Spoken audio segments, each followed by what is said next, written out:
Okay Lakshmi, அப்படிதான் புரிஞ்சுக்க வேண்டியிருக்கா. அதாவது மாநில தலைமை அண்ணாமலை, தேசிய தலைமை 2 பேருக்குள்ள இலக்குகளில் வேறுபாடு இருக்குது. அதாவது ஆட்சிக்கு வரணும், ஆனால் இது 26 31ங்கிறதுல வித்தியாசம் இருக்குது அப்படின்னு ஒரு பாயிண்ட் வைக்கிறாரு. அது அப்படி தான் போயிட்டு இருக்குதா? ப்ளஸ் அதிமுக கூட்டணி இப்போ 2026 தேர்தலை பொறுத்த வரைக்கும் இந்த கூட்டணி அமைகிறது என்றால் அவர் வந்து பார்ட் 1ன்றாரு, பார்ட் 1 வச்சுப்போம். அப்படி அமையுது அல்லது அமைய வேண்டும் அப்படிங்கிற நெருக்கடி யாருக்கு அதிகமாக இருக்குது? அதிமுகவுக்கு இருக்கா, பாஜகவுக்கு இருக்கா? சட்டமன்ற தேர்தல் அப்படின்னா அந்த இடத்துலேருந்து அதை நம்ம புரிஞ்சுக்க முடியுமா? 2 பேருக்குமே இருக்க தான் செய்யுது. அதிமுகவினுடைய வலிமை ஜெயலலிதா காலத்தில் இருந்தது போல இல்லை. நீங்களே சொன்னீங்க, கம்பேர் பண்ண முடியாது, ஒரு லீடருக்கு ஒரு லீடரை ஒருத்தரை கம்பேர் பண்ண முடியாது அப்படின்னு. ஆனால் அதிமுக வந்து ஜெயலலிதாவின் நம்முடைய மறைவுக்கு அப்புறம் கொஞ்சம் கொஞ்சமாக ஒரு தேர்தலுக்கும் கொஞ்சம் கொஞ்சமாக கரைஞ்சிருச்சு. அதாவது தமிழ்மணி அவங்க பேசும்போது எடப்பாடி பழனிசாமி வந்து ஒரு சிறந்த லீடர் அப்படின்ற ஒரு கோணத்தில் பேசினாங்க. இல்லை, அதிமுகவினுடைய மற்ற லீடர்ஸ் இதுக்கு முன்னால் நம்ம பார்த்த லீடர்ஸும் அதில் இருந்த சீனியர் லீடர்ஸ் எல்லாரையும் அவங்களுடைய செயல்பட்டது எப்படின்றத ரொம்ப க்ளோஸ் சர்க்கிள்ஸ்ல இருந்து வாட்ச் பண்ண போதும் கூட இப்ப இருக்கக்கூடிய அதிமுக ரொம்ப பலவீனப்பட்ட ஒரு அதிமுக. இது மாதிரி ஒரு நிலையை வந்து நான் பேசுறேன். உங்க ஆர்குமெண்ட்க்கு வரேன். என்னோட கேள்வி என்னன்னா, பலவீனப்பட்ட அதிமுக தலைமையாக திரு எடப்பாடி இருக்கிறார் அப்படின்ற நிறைய பேருடைய விமர்சனங்கள் கடையில தான் அவர் வந்து தொடர்ச்சியா பாஜக அமித்ஷா அவர்களே சொல்லி, நீங்க 24 தேர்தலா இருக்கலாம் அல்லது அதுக்கு முன்னாடி 60 சீட்டு கொடுக்கணுங்கிற இடமா இருக்கலாம், எல்லா நேரத்துலையும் ஃபேமாக அது எல்லாத்தையுமே டினை பண்ணியிருக்கிறார்ல, அது எப்படி பார்க்க வேண்டியிருக்கு? அப்போ வந்து ஒரு நீங்கள் பலவீனம்ங்கிறது பர்சன்டேஜ் வச்சு சொல்கிறீங்களா, லீடர்ஷிப் எடுக்கிற டெசிஷன் வச்சு சொல்கிறீங்களா, எதை வச்சு அதை சொல்கிறீங்க? எல்லாத்தையும் சேர்த்து தான். நம்ம வந்து பலவீனம்ங்கிறது வெறும் வாக்குகள் வாங்குறதையும் இல்லை சட்டமன்றத்திலேயோ நாடாளுமன்றத்திலேயோ இருக்கக்கூடிய எண்ணிக்கைகளை மட்டும் வச்சு சொல்லிட முடியாது.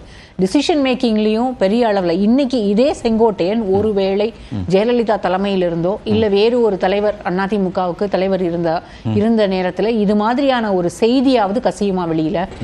நிர்மலா சீதாராமன் அவர்களை செங்கோட்டையன் நேரில் போய் டெல்லியில சந்திச்சார். இங்க வந்து அவருக்கு வைப்பிரிவு பாதுகாப்பு எத்தனை 1.5 மாசமா இந்த கன்ஃபியூஷன் போயிட்டே இருக்கு இல்லையாங்க?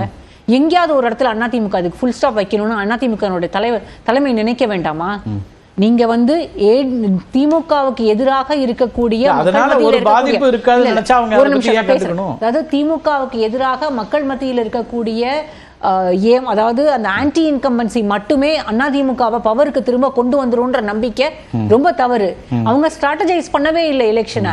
அதனாலதான் இன்னைக்கு பிஜேபி தலைமை டெல்லிக்கு கூப்பிட்டு வாங்கன்னு பார்க்க சொல்லும்போது 3 காரு மாத்தி ஏறி இறங்கி அங்கேயும் இங்கேயும் ஓடி இப்படி போய் பார்க்க வேண்டிய ஒரு சூழ்நிலையில அதிமுகவினுடைய தலைமை இருக்கிறது.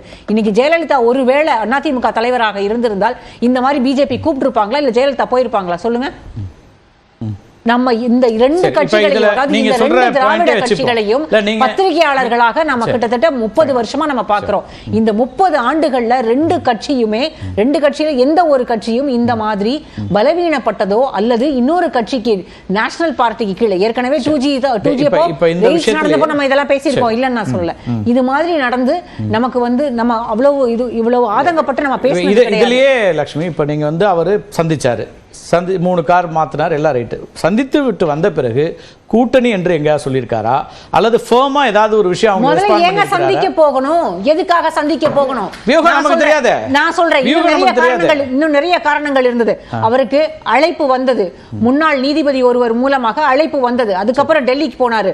வேறு குடும்பத்தில் இருக்கக்கூடிய, அதாவது ஏற்கனவே அவருடைய சம்பந்தி வீட்டுக்கு ரெய்டு வந்தது, அதையும் பத்தி பேசியிருக்காங்க. அதை தாண்டி அவர் குடும்பத்தில் இருக்கக்கூடிய மற்ற நபர்கள் வேறு வழக்குகளில் வேறு மாநிலங்கள்ல சிக்கி இருக்கிறதாகவும் தகவல்கள் இருக்கிறது. இதுக்காகவும்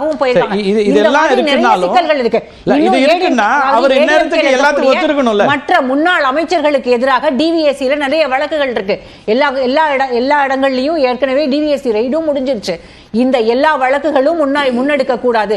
இடி வந்து எஃப்ஐஆர், அந்த எஃப்ஐஆர் பேஸ் பண்ணி இடி வந்து ரெய்ட் பண்ணலாம். இது எல்லாமே 24 தேர்தலுக்கு இருந்ததா இல்லையா? நீங்க சொல்றதுல புதுசா இப்ப ஒரு ரெய்ட் மட்டும் தான் புதுசு. எல்லாமே இருந்தது.